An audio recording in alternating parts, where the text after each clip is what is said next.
The Pennsylvania Dutch secret: why removing leaves doubles your tomato harvest and stops disease before it spreads. You've probably been told the opposite. Most gardeners hear that more leaves mean more energy, more photosynthesis, more fruit. The plant looks magnificent, so it must be working. That's the first trap. Here's what most backyard growers never discover. The densest tomato patch often produces the lightest harvest. Stay with me through this because the reason sits right at the edge of what most people test. And by the final minutes, you'll see how 3 or 4 cuts in mid-July change everything that happens between now and frost. If you're growing tomatoes in your raised bed or backyard, I want you to do something for me right now. Leave a comment below and tell me whether you've ever removed leaves from a tomato plant intentionally or whether you've always let them run wild. I read those and I'm curious what your instinct is.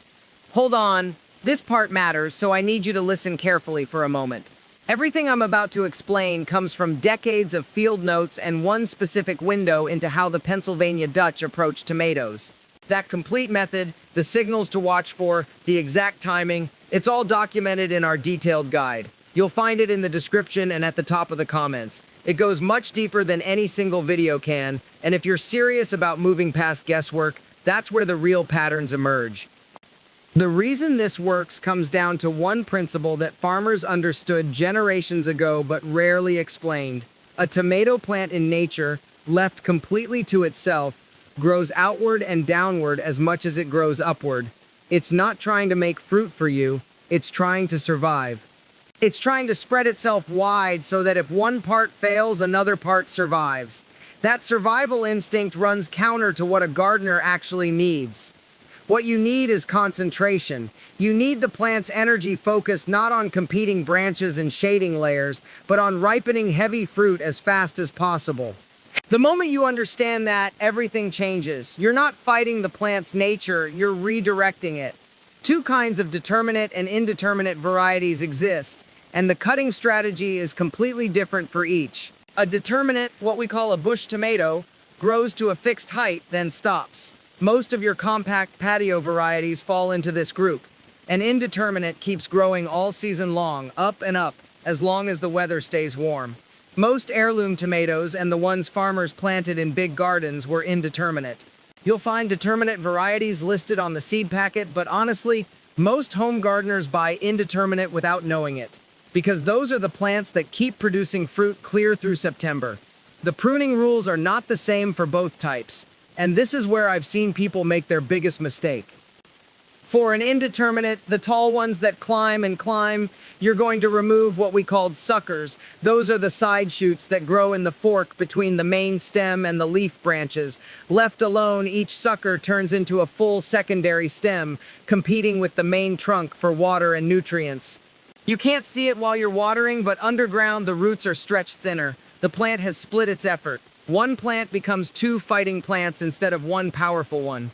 The old farmers did something most modern gardeners have never tried. They removed those suckers while they were still small, 2-3 inches long. Use your thumb and forefinger. Just snap them off. Once they've turned woody, you're wasting energy cutting them. The timing is everything. Do it every week or every other week through July and into August. The second part is the lower leaves. These are the ones most gardeners keep far too long. Any leaf below the first strong fruit cluster, that's where the first tomatoes show up on the plant, can come off now. Soil splashes upward when you water. That's where fungal spores live. Early blight, septoria leaf spot, late blight, they all start at ground level and climb. The leaf touching the soil is the leaf that invites disease. Remove it before the disease arrives. This is not sentimental gardening. This is cold arithmetic. 2 decisions a week, one on the sucker removal, one on the lower leaves, and your disease problems shrink by more than half. The plant breathes better, the sun reaches the fruit, and the fruit ripens faster because the plant isn't burning calories trying to keep 100 extra leaves alive. Once you are comfortable with those 2 cuts, there is a third that separates the careful gardener from the one who gets average results, the topping cut. Late in the season, say 6 weeks before your first frost date, you remove the very top of the plant. The growing tip, the leader, whatever green shoot is stretching upward trying to set one more cluster of flowers that will never ripen anyway. That energy, that sugar the plant worked all summer to manufacture, goes into finishing the fruit that is already hanging on the vine. Not into a race against time it cannot win. I watched my father do this cut on a Wednesday in late August when the thermometer hit 92 degrees. He walked the row with his pruners, found the top of each plant and cut it clean. 3 seconds per plant. By the second week of September, those same plants ripened fruit faster than plants left to their own devices, not because the plant suddenly got smarter, because it quit trying to grow and started finishing. The difference between a plant and a productive plant comes down to permission. You give the plant permission to stop growing by removing the part of it that wants to keep going. Now, I need you to keep something clear while we work through this. Determinate tomatoes, the compact types, the ones bred for canning, the ones you planted in a pot on the patio, they handle pruning differently. A determinate plant has a built-in stop.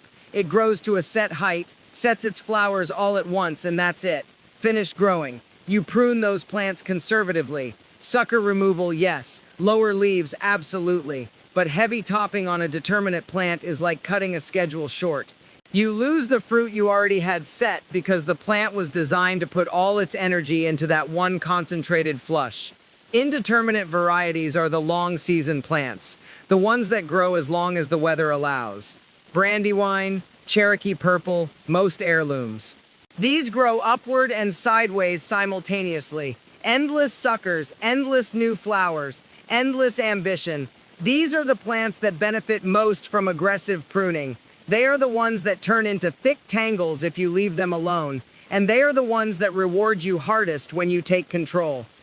The timing matters as much as the cut itself. Early summer, June if you are in a warm zone, you remove the suckers while they are still small and tender.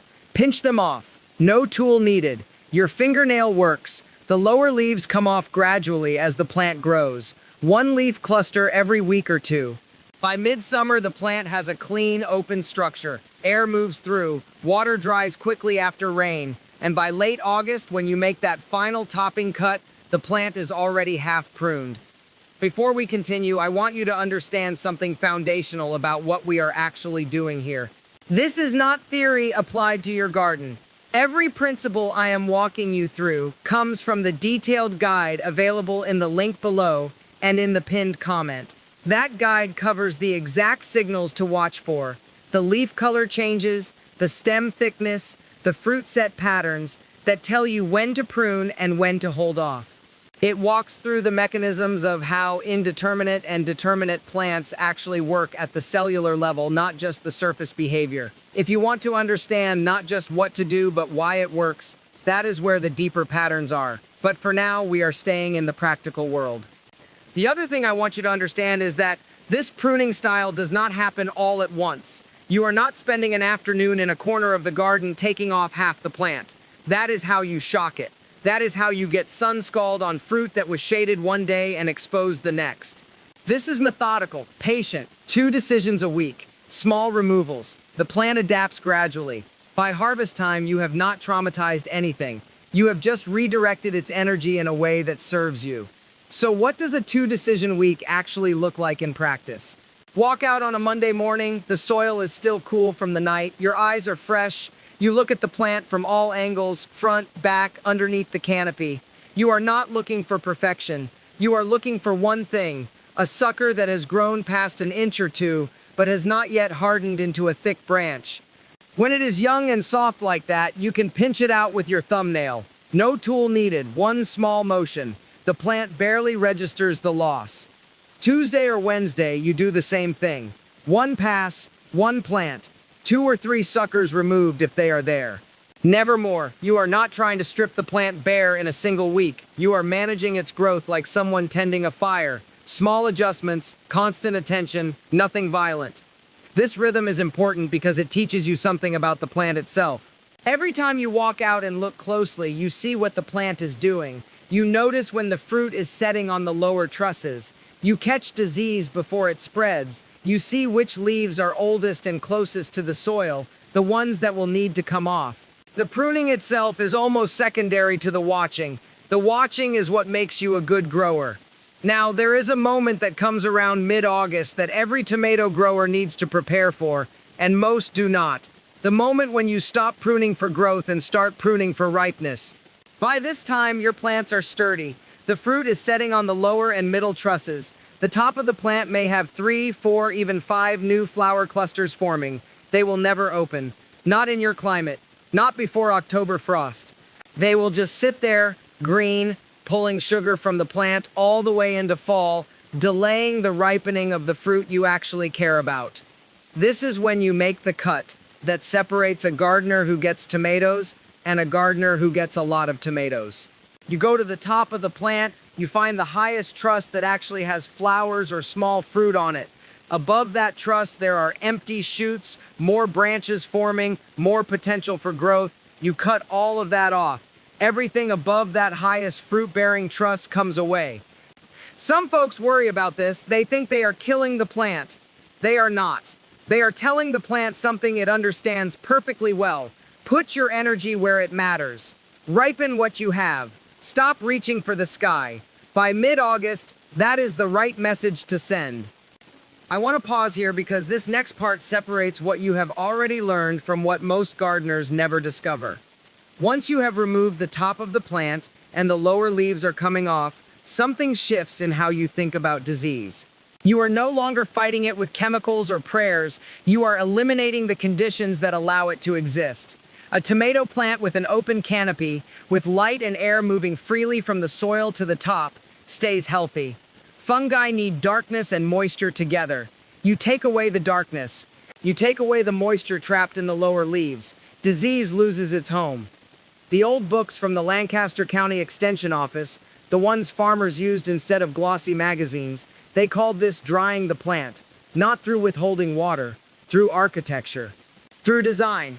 You water the soil, you keep the leaves dry, you prune, so air moves. That combination works in ways that no spray ever will, because you have removed the invitation. The disease has no place to land and multiply. This is also the moment when you notice something else changing. The fruit that was hanging in shade 3 weeks ago is now in sunlight for 6-7 hours a day. It is receiving the light it needs to develop flavor and sugar. The plant is not exhausted from pushing endless foliage. It is directing everything toward filling that fruit. By late August, early September, you start to see the difference. The tomatoes on a properly managed plant are larger, more deeply colored, and they ripen 2 weeks earlier than the tangled mess next door. 2 weeks earlier. That matters more than people realize. In Pennsylvania Dutch country and upstate New York, in the Midwest where frost comes hard in October, those 14 days spell the difference between a full harvest and a season that ends in green fruit you have to ripen indoors on the windowsill. That is not failure. It is not the same as the crop you grew outside under the sun. Now, I need you to shift your thinking about one more thing.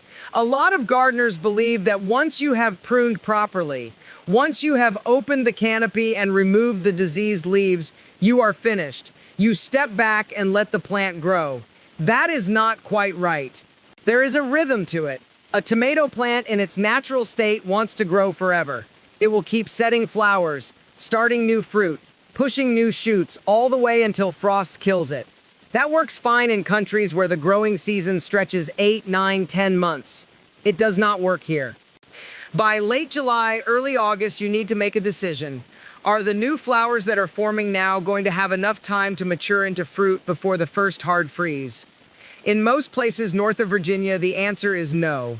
A tomato flower that opens in late August will not produce ripe fruit by mid-October. It will not even produce mature fruit. You will have dozens of marble-sized green tomatoes hanging on your plant when the frost comes and kills everything. This is where the Pennsylvania Dutch approach differs from modern advice you read online. Modern gardeners are often told to let the plant grow until frost, to pick green tomatoes and ripen them inside. That works. It is a legitimate method. But if your goal is to maximize the number of ripe, sun-ripened tomatoes that you pick from the garden itself, you have to be willing to cut the plant back. Specifically, you have to pinch off all the new flower clusters that are forming after about mid-August. Remove the tip of the main stem. Stop the plant from wasting energy on fruit that will never ripen outside. This single cut, this one final decision, is what turns a decent harvest into a remarkable one. Everything the plant has left goes into the fruit that is already on the vine. The sugars that would have gone into new flowers go into developing seeds inside the tomatoes you already have. The nitrogen the roots pull up goes to swelling the fruit you can actually eat, not into building leaves that will never feed anything. Your neighbors are still waiting for their tomatoes to ripen in September. You are already eating yours. Your plants are already pulling back, concentrating their strength. And when the cold snap comes in October, you have picked 9 out of 10 of the tomatoes your plant produced. They did not rot. They did not get diseased. They ripened in sequence one week after another, giving you a harvest that stretched from early August through the first week of October. Listen, I want to be clear about something. This is not about being rigid. Some years the season is long and warm. Some years frost does not come until late October. In those years you might leave the plant alone in late August. You might let those later flowers develop. You watch the weather. You read the signs. The old way was never about following rules. It was about understanding how your plant works and making choices that matched your climate and your calendar. The other thing worth knowing, this timing changes by latitude. In southern zones where frost might not come until November, you have more time. You might not need to top the plant until early September. In colder zones in the mountains, you might do it by the middle of August. You have to know your first frost date. You have to know roughly how long a tomato takes to mature from flower to ripe fruit. For most common varieties, that is 55 to 70 days. 55 to 70 days. Count backward from your first frost date. That tells you the latest day you can afford to let a flower bloom on your plant and still expect to pick ripe fruit from it. Everything you clip off after that date is kindness to yourself, not cruelty to the plant. Once you have that number locked down, the actual topping becomes simple. You walk out to the patch, you look at the plant, you find the topmost flower cluster that is already formed, count the leaves above it. If there are fewer than 4 leaves between that flower and the very tip of the main stem, that tip gets removed. The 4 leaves give the plant enough foliage to push sugar to that final fruit. The tip beyond it will only make new shoots that will never mature in time. So off it comes. Some people use shears. Some use a sharp knife. My father used his thumbnail against his index finger. I have done all 3. And frankly, the tool matters less than the decision. Make the cut clean. Do not tear the stem. That is the whole of it. Now, here is where many gardeners hesitate. They see a plant that still looks strong. They see green growth and flower buds. Removing the top feels like throwing away potential. And it is. That is exactly the point. You are throwing away potential growth in the leaf and stem, so the plant can channel every drop of water, every bit of nitrogen, every scrap of energy into ripening the fruit that is already committed to forming. You cannot ripen 100 tomatoes in 90 days. You can ripen 50. Choose 50. Ripen them fully. Eat 50 ripe tomatoes, and forget the other 50 that would have hung green until November frost took them. This is where I need to pause and tell you something important about what we are really doing here. The old gardeners in Lancaster County and the Shenandoah Valley and every rural pocket where people fed their families from what they grew, they understood something that does not fit into modern thinking. A plant is not a thing to maximize. It is not a resource to extract the absolute maximum from. A plant in your garden is a living agreement between you and the soil and the season. You give it water, space, good earth. It gives you food. The moment you start demanding everything from it all at once, you lose the agreement. The plant gets stressed. Disease moves in. The fruit tastes like water. But the moment you accept that you are choosing which fruit will ripen and which will fall away, everything changes. You stop fighting the plant. You work with what it can actually do in the time it has left. And what it can do, it does beautifully. The fruit gets sweeter. The skin gets thicker. Everything you pick is actually ripe, not just orange. That shift from maximum to actual is something I want you to really sit with for a moment. Because if you carry that one idea into the rest of your garden, your whole approach changes. Not just to tomatoes, to squash, to beans, to everything. Before we continue, I want to make sure you have the full picture of why this works the way it does. The complete guide to pruning, to choosing which varieties tolerate it best, to adjusting your technique for determinate versus indeterminate plants, to the whole calendar of when and how much to remove. All of that goes much deeper in the ebook we put together. You will find it in the description below and in the pinned comment. It is the full system that farmers have used for generations, all laid out so you can reference it while you are actually standing in your garden with shears in your hand. This video gives you the method. That guide gives you the why behind every single cut. Now, once you have topped the plant, the work does not stop. There is still one more thing that happens in those final weeks before frost arrives. That final cut, the topping cut, it is the one moment in the entire season when you are not trying to shape the plant or remove disease. You are doing something different. You are telling the plant its life is ending. You are forcing it to stop reaching for the sky and start pushing every ounce of energy downward and outward into the fruit that is already on the vine. 4 weeks before your first frost date. That is when you make this cut. Not sooner, not later, 4 weeks. You remove the very tip of the main stem, the growing point that wants to keep making new flowers and new branches. The plant reads this as a signal. Winter is coming. Your time is short. Stop investing in tomorrow. Finish today. What happens next is what Pennsylvania Dutch gardeners have counted on for over a century. Every calorie the plant had been spending on new growth gets redirected. The sugars flow toward the ripening fruit instead of the leaves. The plant stops trying to survive and starts trying to finish strong.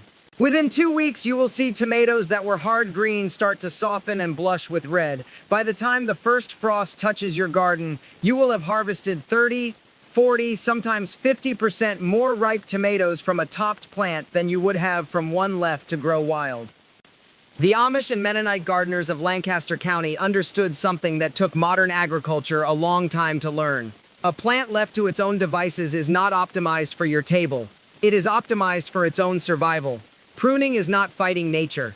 It is negotiating with it. You are saying, grow the way I need you to grow, and I will give you the water and sun and soil to make it happen.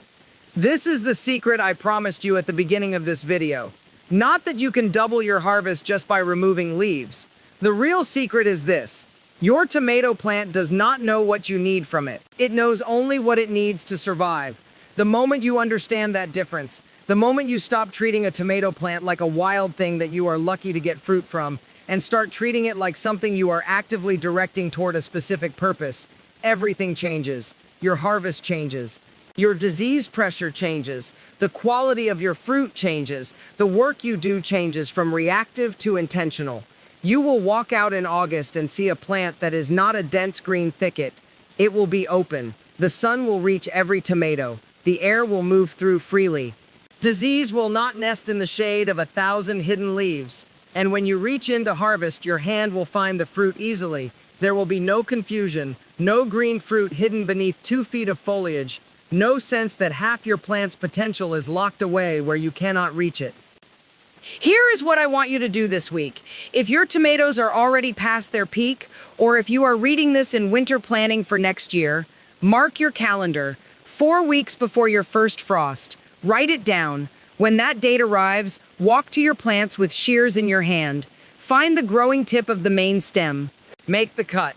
Then step back and watch what happens. You will be amazed at how quickly those green tomatoes color up once the plant stops fighting for the future and starts finishing what it started. The old way works because it is honest about what a plant is and what you need from it. No chemical sprays, no complicated systems, just the same knowledge that fed families in this country for generations. Knowledge that is still true, still powerful, still waiting for someone like you to put it to use. Thank you for watching this video. If this method made sense to you, please subscribe and leave a comment below telling me which variety of tomato you are growing this season. I would love to know what is thriving in your garden. Hit the notification bell so you never miss a new upload, and I will see you next week with another piece of farmstead knowledge worth applying.